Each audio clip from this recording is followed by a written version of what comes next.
përcjell nga afër atë se çka kanë ngjarë. Në lidhje të drejt për drejt kemi Fatlum, cilat ishin deklarimet e organizatorëve dhe a u krijuar të llovinë për qytet si pasojë e kësaj bllokade?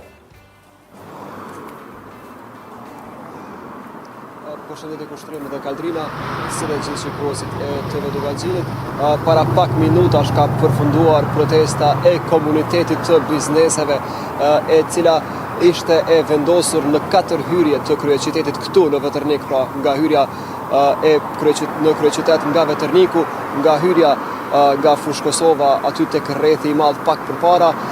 nga hyrja nga Mitrovica aty te ambasada amerikane, si dhe pjesa nga Podujeva, që është te lokacioni i njohur si te Sharban. Pra këto 4 lokacione kanë qenë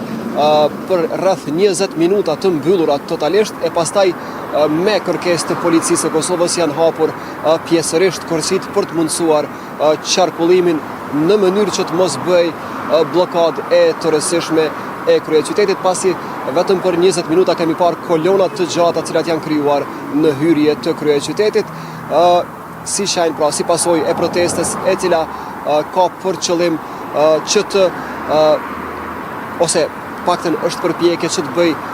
zyrën e rregullatorit të energjisë që të ndryshojë mendje dhe të shtyjë procesin e hapjes së tregut të energjisë elektrike për bizneset e mëdha me më shumë se 50 punëtorë dhe më shumë se 10 milion euro qarkullim vjetor, të cilat nga 1 qershori me automatizëm do të dalin në tregun e hapur. Pra bizneset e mëdha, ato me më shumë se 50 punëtorë dhe më shumë se 10 milion euro qarkullim vjetor, me automatizëm do të largohen nga shërbimi universal ose nga tarifat e rregulluara, pjesë të së cilave jemi të gjithë konsumatorët në 34 komuna përjashtë 4 komunat me shumicë serbe në veri, tarifat të cilat rregullohen nga zyra e rregullatorit të energjisë, dhe bizneset e mëdha nga 1 qershori do të dalin në tregun e hapur, pra me tarifa të parregulluara, dhe do të detyrohen që vetë të gjejnë furnizuesin e energjisë elektrike. Oda ekonomike, dhoma e tregtisë, Alianca e Kosovare e Biznesit, Klubi i Biznesit dhe komuniteti i biznesit përgjithësi kanë thënë se shumica e bizneseve deri tani nuk kanë siguruar kontrata, meq procesi i hapjes së tregut ka qenë i nxituar dhe është i nxituar, dhe për këtë kanë kërkuar që edhe qeveria të ndërhyjë përveç ZRE-s, që në një diskutim me ZRE-n përmes institucioneve, përmes rrugëve, përmes rrugëve ligjore të gjendet një zgjidhje në mënyrë që të shtyhet për një vit ky proces. Pra bizneset nuk janë kundër hapjes së tregut, por janë kundër hapjes së shpejtë të tregut, meq sipas tyre ata veç se i kanë bërë planifikimet vjetore, veç se i kanë bërë ndarjet, planifikimet e buxhetit për çështjet e prodhimit, për çështjet e energjisë, për kontratat që vetë se i kanë nënshkruar me kompani të ndryshme, dhe rritja e kostos së furnizimit me energji elektrike do të prishte gjithë këtë planifikim dhe do të shkaktonte dëme të mëdha zinxhirore. Sipas tyre, fillimisht do të ulej konkurrueshmëria e bizneseve kosovare në tregun vendor, por edhe të jashtëm në tregun vendor. Humbja e fuqisë së bizneseve vendore, sipas tyre, do të ndikonte në favorizimin e produkteve të importit. Pastaj një problem tjetër që është përmendur nga organizatorët është edhe mundësia ose si pasojë, pra mundësia e reduktimit të numrit të punëtorëve, meq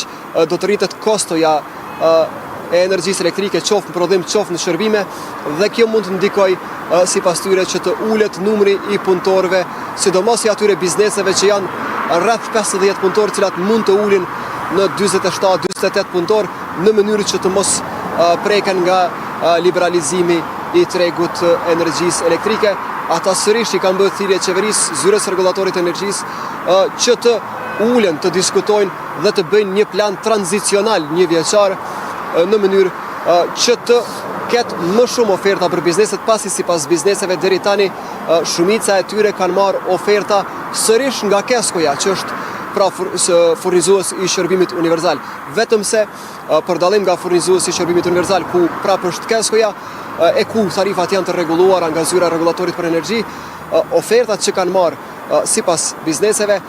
janë rreth 260 euro për megavat, që është 2 fishi ose më shumë se 2 fish i asaj që deri tani kanë paguar bizneset në kuadër të furnizuesit të shërbimit universal. Po ashtu, një pjesë e bizneseve dhe kanë akuzuar qeverinë dhe zyrën e rregullatorit për energji se po favorizon Keskon dhe Kecin dhe po e forcon monopolin e këtyre kompanive, pasi Keskoja e blen energjinë elektrike, megavatin e energjisë elektrike nga Keku për rreth 30 euro dhe u ofron bizneseve për rreth 260 euro, pra 230 euro dallim, pra këto që kanë përmendur bizneset në raport me rrymen që merr Keskoja nga Keku dhe atë që u ofron atyre. Pra kërkesa e bizneseve është që të rishikohet edhe njëherë vendimi, që të shtyhet ekzekutimi i tij për një vit, të krijohet një periudhë tranzicionale në mënyrë që bizneset të përgatiten, e po ashtu përveç bizneseve të përgatitet edhe tregu i cili tani është i dominuar nga Keskoja. Faleminderit shumë për gjitha këto detaje të hollësishme dhe të